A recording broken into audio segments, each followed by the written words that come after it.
Merci à vous Valérie pour toutes ces précisions. Parlons maintenant du boom de la vente à domicile.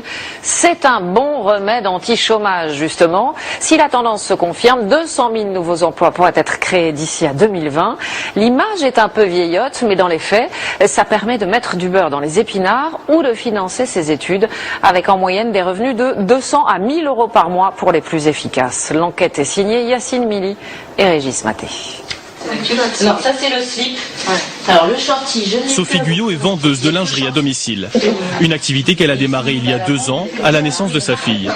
8 heures de vente par semaine et des revenus de 500 euros par mois.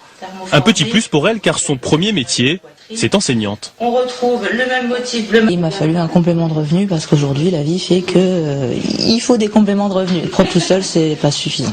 C'est pas possible. On pourrait pas partir en vacances, on pourrait pas se faire les petits plaisirs comme on fait, on pourrait pas avoir tout ça.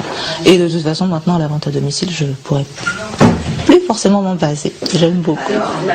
Et avec cette formule, les clientes, elles aussi, y trouvent leur compte. Comme ça. La baleine qui s'en va. Hein, la baleine qui s'en va. Et jamais quand on est tranquillement chez soi. On peut essayer d'avoir les bons conseils également et demander aux copines si c'est sympa aussi. La vente à domicile, un concept inventé dans les années 50 par une célèbre marque américaine de boîtes en plastique. Depuis, le concept a le vent en poupe, équipement de la maison, cosmétiques, textiles ou ateliers culinaires. En France, la vente à domicile, c'est près de 4 milliards d'euros de chiffre d'affaires et des vendeurs toujours plus nombreux, 400 000 l'an dernier. Et avec la crise, une nouvelle population s'essaye à la vente à domicile, les étudiants. Direction Marseille. Donc pour faire ressortir les pommettes, et la petite astuce pour mettre du blush, mesdames, souriez. Léa Otsuka a 20 ans, elle est étudiante en licence de droit. Pour financer ses études, elle aussi a choisi la vente à domicile, mais dans le domaine des cosmétiques. Revenu, 250 euros par mois. Je peux vraiment allier mon emploi du temps de vie étudiante avec cette activité-là.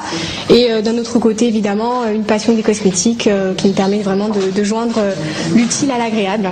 Pour les professionnels du secteur, la vente à domicile a encore de beaux jours devant elle. La vente directe est un moyen anti-crise, anti-chômage. La vente directe à l'horizon 2020 créera plus de 200 000 emplois nouveaux en France.